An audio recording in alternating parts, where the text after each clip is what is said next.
Y tal como anunciamos al principio de 55 minutos, un invitado estrella, el arquitecto, poeta, músico, urbanista y ahora el apasionado del Centro Cultural Taíno, José Enrique del Monte Soñé. La verdad que para nosotros es un placer tenerlo por aquí. Es como si continuáramos conversaciones de toda la vida y de todo el tiempo. Y más la que estamos haciendo tras bastidores. Esas son las mejores.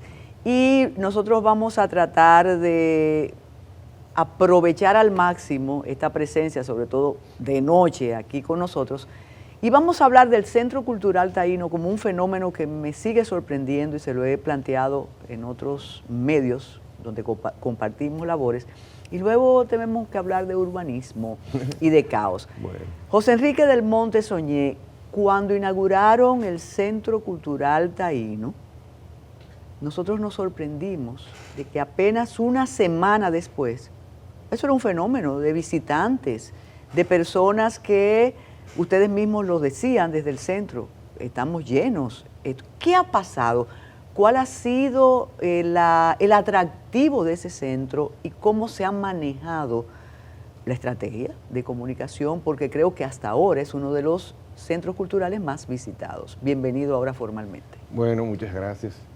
Yo pienso que es un proyecto que ha sido exitoso desde su concepción, es decir, se visualizó con una oferta cultural para permanecer y para transformar un poco la oferta cultural de la ciudad de Santo Domingo, la ciudad colonial de Santo Domingo, con una programación fija a partir de la muestra que se exhibe allí, que es de altísima calidad, y a partir de un programa de presentaciones y actividades que mantienen en vigencia a la oferta ante la ciudadanía. No es la primera vez que se exhibe la huella prehispánica, la huella de los antecedentes humanos aquí en la isla de Santo Domingo, pero el hecho de concentrarla dentro del perímetro de la ciudad colonial marca un hito importante, porque hasta ahora nosotros habíamos reducido la historia de la ciudad colonial y lo que nosotros mostramos de ella al pasado propio de la conquista y colonización de los españoles, de los europeos. Y por primera vez en ese espacio convive ahora con un grupo humano que fue mucho anterior a lo que ha sido incluso la historia nuestra en la isla, de miles de años, de una manera tan hermosa y tan didáctica que consideramos que eso atrae al público y provoca realmente admiración. Es un tema que ha estado latente en todos nosotros. En la academia, en las escuelas siempre nos hablan de los taínos, los indígenas, pero es como es algo como que está secundario ahí, como que cuando comenzamos a pensar en la dominicanidad, comenzamos a pensar en lo que nosotros representamos ante el mundo, casi nunca incluimos a los taínos. Entonces el centro, yo considero que ha venido a fortalecer un poco esa visión de que somos esa mezcla tan fuerte entre los taínos, que aparentemente desaparecieron, pero que no están así, lo africano y lo europeo español que nos ha caracterizado. Entonces yo pienso que el público le interesa, también le interesa a la forma en que está presentado, porque ha sido muy cuidadoso el trabajo de la restauración de la Casa del Cordón y de la museografía, de manera que no tenemos nada que envidiar a ningún otro lugar de la región en cuanto a ofertas culturales se refiere y de contenido tan particular. Y como asesor usted se debe haber convencido que algo tenemos de taíno. Yo he revisado la agenda de las actividades, de las conferencias, y digo, pero ¿cuánto estamos aprendiendo de ese mundo taíno? Que en los libros de historia de mi generación, usted es mucho más joven, eran pocas páginas y nos hablaban del mito taíno, sí, y de la caoba, pero se pasaba rápido. Pero ustedes han hecho ofertas de talleres y conferencias desde las palabras, los usos, qué tanto de taíno tenemos, porque desde antes existía la controversia de no, aquí no tenemos nada de taíno, dejémonos de eso, pero la misma existencia del centro y lo que tiene ahí demuestra que sí. ¿Quién escoge los temas y quiénes buscan a las personas que desde hace mucho tiempo estaban estudiando la herencia taína en la República Dominicana, en el territorio. Sí, bueno, para ampliar un poquito en cuanto a cómo se manejan las cosas en el centro, ¿no? Por supuesto hay un equipo formado ahí por varias personas, dirigido por José Mármol, que es el vicepresidente de comunicaciones del banco y quien ha sido el promotor dentro del banco para que este conjunto de exhibición y de planificación cultural sea una realidad. Debajo de Mármol, bueno, hay un gran equipo de comunicación, un gran equipo de fortalecimiento de la oferta, en la cual yo me inserto. Entonces, yo pienso que lo que estamos tratando es, desde un principio, cuando se habla de centro cultural, fíjense que no es un museo taíno, sino un centro cultural. Eso permite que el abanico se abra y permite que se le dé cabida a muchas actividades y representaciones de la contemporaneidad. Pero siempre con la palabra centro cultural se puede abrir demasiado el arco y comienza a nutrirse de otros factores que en principio hemos querido que se limite, por lo menos en el primer año, año y medio, a estudiar y escudriñar un poco la cultura prehispánica. No solo la taína, sino todos los ancestros a los taínos, porque los taínos es la última camada de inmigrantes que llegó a la isla, pero ya de 6.000 años ya datado, y ya nosotros hemos tenido aquí asentamientos muy significativos ya estudiados. Nos ha ayudado mucho que por ejemplo, cuando se inauguró el Museo del Hombre Dominicano en el año 1973 hasta el presente, se ha estudiado bastante, la arqueología, la antropología, han avanzado muchísimo los métodos, la hibridación de informaciones de la región, la participación de muchas personas que han estado profundizando en este estudio. Entonces eso, por supuesto, ha sido capturado por el Centro Cultural Taíno para sumárselo a la oferta cultural y para debatir sobre el tema. Por supuesto, como es un centro cultural, parte de una idea de la dinámica, y la dinámica tiene que ser precisamente mantener vivo el tema. Y como usted bien señala, lo taíno ha sido siempre muy pausado o muy estático en la historia de la formación de todos nosotros, y nosotros hemos querido desmembrar, comenzar a despiezar todo el tema taíno para que vayamos conociendo algunos aspectos que nos pueden interesar, unos más, unos menos, pero que al final podemos tener un arco de interpretación de lo que fue esa cultura. Es importante esa división o establecer la diferencia entre un centro cultural y un museo. Escuché a un especialista en estos asuntos de los museos nuestros decir que por qué un centro cultural para promover y mostrar la herencia taína si nuestros museos tienen presentaciones que permitirían acercarnos a la cultura taína. ¿Qué usted nos dice? Bueno, lo que pasa es que un museo es una definición bastante compleja, que a veces se confunde con un lugar de exhibición. Tú puedes tener una colección exhibida, pero un museo requiere investigación permanente y requiere reparaciones de piezas, acercamiento a piezas, estudios particulares de algún documento, alguna información que nutra o cambie visiones que se tenían ya como fijas. Y entonces es un trabajo continuo, un trabajo que no es estático. Y normalmente aquí en República Dominicana ha habido museos, como el Museo del Hombre Dominicano, que sí lo hace, pero ha habido otras ofertas que no necesariamente son museos. En el caso nuestro, precisamente para no entrar en esa especificidad de lo que es un museo, preferimos llamarle centro cultural con una muestra museística de los taínos, a partir de una colección privada, que es la colección de la Fundación García Arévalo, parte de ella donada para ser exhibida o prestada de alguna manera, y entonces ahí nosotros contamos esa historia de los taínos partiendo de esa colección que nosotros estamos protegiendo. Y yo creo que cada vez que se habla del centro cultural, tenemos que mencionar a García Arévalo y tenemos que mencionar la iniciativa del Banco Popular, sin lugar a dudas. Claro, Esa claro. es una fusión que ha servido para la creación y el mantenimiento del centro cultural. Cuando hablamos de la colección de García Arévalo, es toda la colección que él tenía en la fundación y qué garantías de preservación de esas piezas ofrece el centro. Bueno, los que conocen a Manuel García Arévalo, que le decimos con muchísimo cariño, Manolito ha sido un individuo que ha estado interesado desde muy joven en los temas de piezas, de colección de piezas prehispánicas. y lo ha hecho con mucho cuidado, mucho rigor y mucha seriedad, y además continuidad. Eso lo llevó a adquirir una cantidad enorme de piezas, que parte de ellas están exhibidas en su propio museo, en el Museo de la Fundación García Arévalo, donde antes estaban las instalaciones de una fábrica de refrescos, que ya no es de la familia, y que él todavía mantiene dentro de su fundación. Pero llega un momento que Manolito se cuestiona qué va a suceder con esta colección una vez él falte, porque todos vamos de paso en la vida. Y entonces esa inquietud lo motiva para ver de qué manera él preserva esa colección al servicio del pueblo dominicano. Y entonces en un momento dado se acerca precisamente de manera informal al Banco Popular Dominicano para ver si había alguna posibilidad de que el banco acogiera en préstamo y en cuidado esas piezas.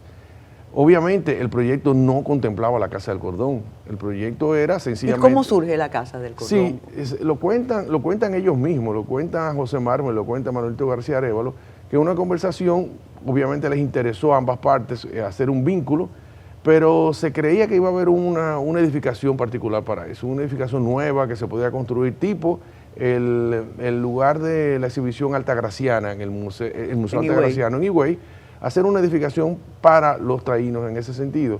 Pero como el banco tenía en usufructo, la Casa del Cordón, que es del patrimonio cultural del Estado Dominicano, entendió que era el mejor lugar para exhibir esta colección. Entonces la casa tenía unas limitaciones propias, no es una casa que estaba concebida para ser un museo, ni jamás, ni mucho menos. Entonces hubo que hacer una museología y una museografía a partir de la casa. Lo importante es que Manuel García Arévalo, dentro de su amplísima colección, hizo una selección de casi 400 piezas, de manera que esas son las que se están exhibiendo en el Centro Cultural Taíno. Muchas otras están fuera ya, que están dentro de su museo, y otras todavía no están exhibidas, y tenemos entendido que hay otros lugares donde él va a colocar esas piezas en un futuro cercano.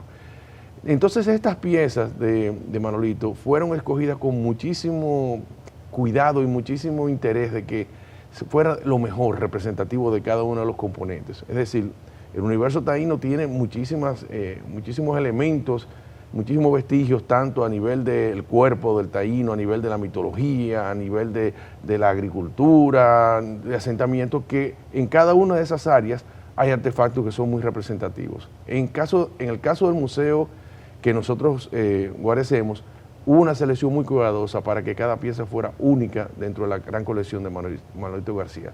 Por ejemplo, hay un semí extraordinario en madera que fue encontrado cerca del lago Enriquillo, y que para mí es la joya de la corona cuando uno va por el tamaño y que es de madera, está bastante bien conservada y cómo se conserva. Hay unas espátulas bómicas también muy antiguas que están intactas, unos inhaladores en hueso de manatí, que fueron tallados y perforados con mucho cuidado, y que según los conocedores del área dicen que es algo extraordinario y que está exhibido en ese lugar. Eso tiene un valor incalculable, no solamente desde el punto de vista histórico, desde el punto de vista patrimonial, sino en sí mismo las piezas son únicas, son piezas que no lo vamos a encontrar en ninguna colección a nivel universal. Entonces tener nosotros al frente, puesta al servicio de la ciudadanía dominicana, yo creo que nos debe llenar de mucha satisfacción, orgullo y un compromiso del Banco Popular y de todos los que estamos involucrados en ese proyecto para su correcta preservación. Es importante señalar que esa Casa del Cordón es simbólica para el Banco Popular. Exactamente. Aunque no le pertenezca, como usted dice, pero ahí comenzó la historia. No le pertenece porque la propiedad no es de ella, pero el usufructo está tan ligado a la historia del banco que consideramos que es el banco. Exacto. O sea, por ejemplo, el banco que fue el que financió su primera restauración en 1974, la usó y la pidió para hacer la sede de sus oficinas corporativas. Una vez evoluciona el banco y deciden hacer la Torre Popular en el año 1992 en la avenida John F. Kennedy con Máximo Gómez. Fíjese que en ese edificio de gran altura hay el portal que recrea el portal de la Casa del Cordón. Es decir, que hay un vínculo afectivo y representativo entre ambas instituciones, la institución como la Casa del Cordón, como casa, y el Banco Popular. También uno de los logos en la historia gráfica de la imagen corporativa de la institución, en una vez tuvo el arco y el portal de la Casa del Cordón dentro de ese logo, que ya ha evolucionado muchísimo. Es decir, que también se cuenta la historia de la relación del Banco Popular a través de don Alejandro Grullón y el patrimonio que representa esa casa, y el banco la ha cuidado a través de los años y ha rehabilitado esa relación que hay entre el gobierno y el uso de la casa, que consideramos que es una respuesta positiva de esto que ahora le llaman alianza público-privada, que es una palabra de moda, pero que ya desde el 74 se había establecido con el Banco Popular Dominicano. Tenemos que hacer una pausa, después de la cual regresamos con el arquitecto José Enrique del Monte Soñé. Bueno, y precisamente el 9, mañana, hay una de esas actividades. A veces yo me preocupo, José Enrique, porque digo, ¿hasta dónde pueden llegar todas las actividades que organiza el Centro Cultural Taíno? Porque es una diversidad dándole vuelta a la influencia taína. La de mañana es importante. Claro. Se trata de... Bueno, tenemos muchas expectativas porque ¿cuántos de taínos tenemos nosotros en la sangre? Es decir, los dominicanos hoy en día, que decimos que no hay taínos, que desaparecieron al inicio de la colonización, nos sorprenderíamos de todo lo que tenemos en vivo en nuestros cuerpos sobre los taínos. En el área ya de los estudios que se han hecho a nivel internacional de muestras que demuestran a su vez que nosotros tenemos un alto porcentaje de taínos en la sangre. Quizás pensamos que tenemos europeos o africanos solamente, pero los taínos están vigentes. Y uno comienza a cuestionarse si cuando hablamos de la desaparición de los taínos se habla de una fusión o de una integración, porque con el tema de la cristianización como parte de la colonización y conquista, quizás eso jugó un papel importante para ir escondiendo un poco lo que era lo taíno propiamente dicho, incorporado a la sociedad, pero también se perdieron los nombres, se perdieron la identidad del fenotipo, se perdieron incluso muchas referencias culturales, aunque otras han quedado vivas.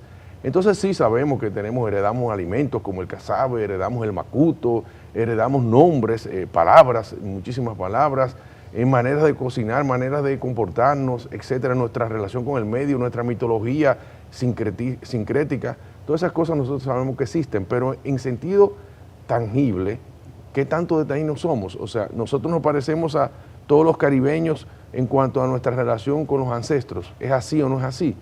Entonces mañana vamos a tener la participación de dos científicos dominicanos, Aida Mencía Ripley y Robert Paulino. Bueno, ya tiene Mencía ahí, es importante. Claro, Mencía viene una relación, exactamente. Que ya participaron en unos estudios internacionales sobre el ADN de los dominicanos, y ahí vamos a descubrir muchas cosas que desconocemos, no desde el punto de vista individual, porque ahora es muy común, hay personas que se hacen el estudio de los ancestros y ahí puede aparecer ese cuerpo, esa proporción. Lo importante es entendernos como sociedad que somos. Nos parecemos a los puertorriqueños, a los cubanos, a los panameños, ¿a quiénes nos parecemos más dentro del arco de las Antillas, a pesar del idioma o a pesar de muchas cosas de la idiosincrasia nuestra, pero en términos de ADN ancestrales, ¿a quién nos parecemos más? Y eso va quizás a ayudar a tener mayor seguridad de lo que somos. El entusiasmo y la facilidad, cuando nos referimos al Centro Cultural Taíno, va a amainar cuando nos refiramos ahora a lo que pasa con nuestras ciudades. Y usted es un estudioso de la ciudad, usted es un preocupado, y como el tema es tan amplio, y como se anunció hace unos meses una transformación de esa vía extraordinaria que nos pone frente al mar, me encantaría, y así lo dije, lo manifesté a la producción, ese recuento estupendo que usted hizo en una ocasión de la evolución del malecón de la ciudad de Santo Domingo, de la capital, la importancia de ese malecón y cómo los que no tenemos esa perspectiva urbanística ni ese conocimiento, lo que quisiéramos es que se vuelva a poblar de restaurantes, de centros importantes, toda esa margen que está absolutamente en ruinas, en lugar de hacer esa transformación que quizás la veremos en 10 años. ¿Qué nos dice, arquitecto? Bueno, hablar del malecón de Santo Domingo es hablar de la historia de la ciudad. empezando porque Santo Domingo nunca concibió una relación con el mar tan estrecha como quizás lo tuvo La Habana en un principio. Nosotros siempre estuvimos desconociendo ese potencial desde la colonia, el primer asentamiento de la ciudad en el siglo XVI y durante toda nuestra historia urbana, el malecón no existía en el imaginario colectivo. Sin embargo, esa idea de tener un paseo arbolado ya comenzó a finales del siglo XIX.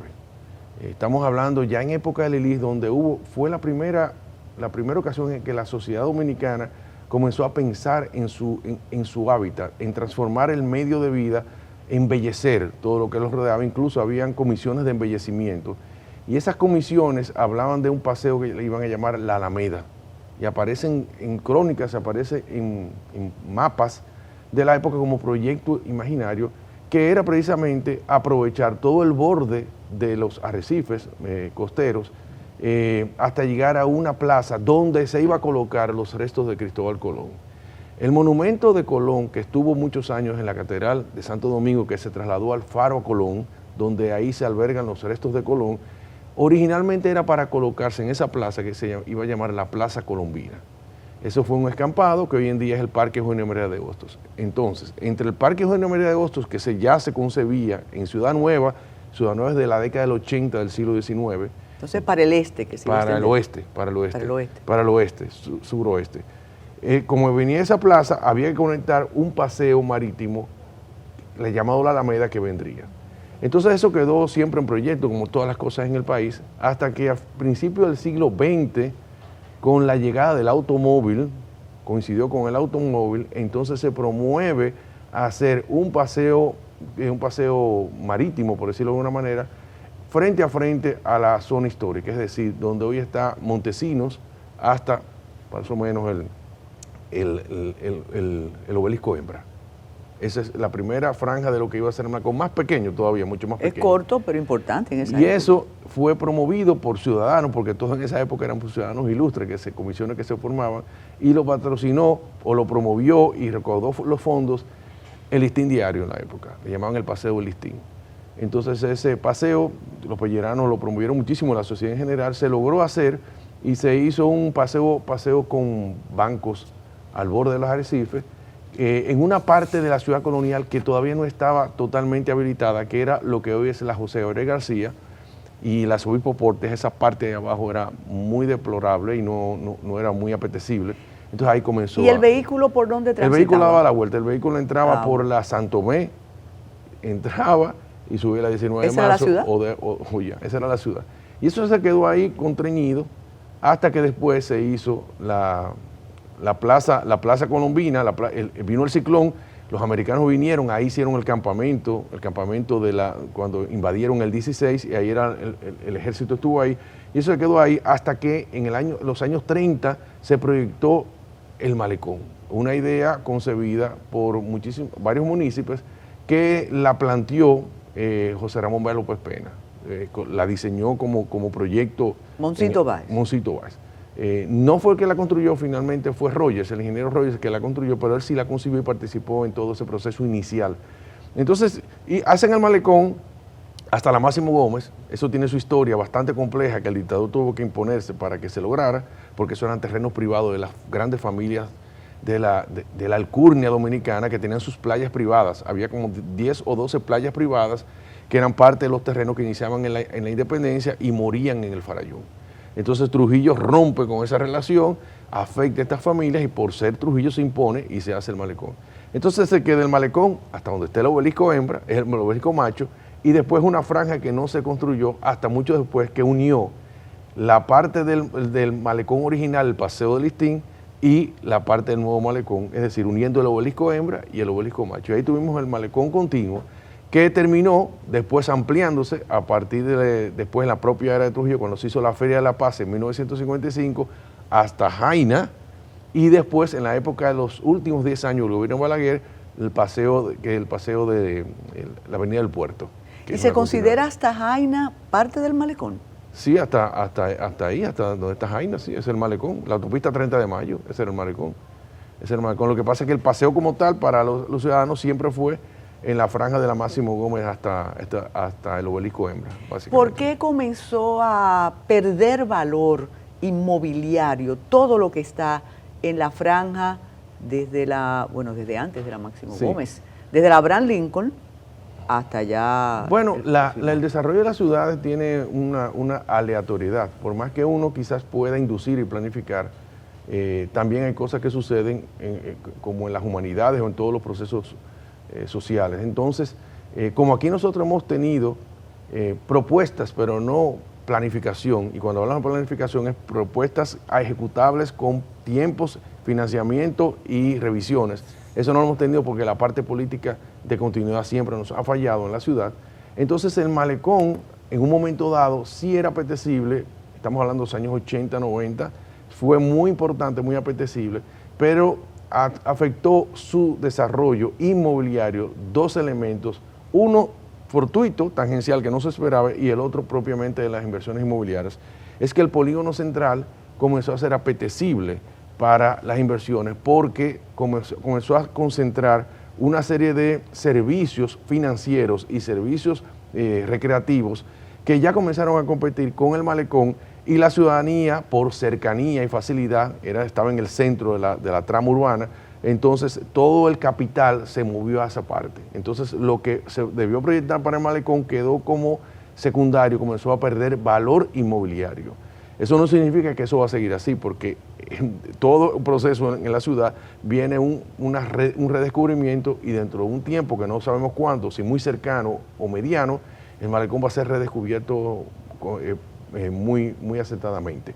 Y el otro factor fue, aunque no lo creamos, la crisis energética que tuvimos en los años 90 y la crisis económica de los años 90, cuando la población, el malecón se oscureció, la población dejó de ir a esparcirse ahí porque no tenía las garantías y comenzó a concentrarse ¿dónde? En las bombas de gasolina que tenían aire acondicionado e iluminación 24 horas, entonces ahí vino el fenómeno de la Lincoln.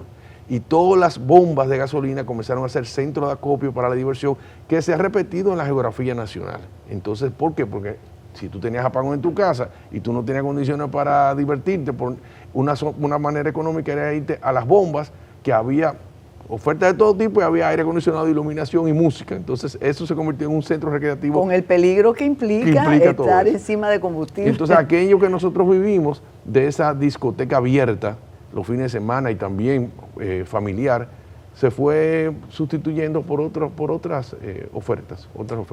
Con esa explicación, arquitecto, se ratifica una vez más la conexión que existe entre arquitectura, fenómenos sociales y políticos.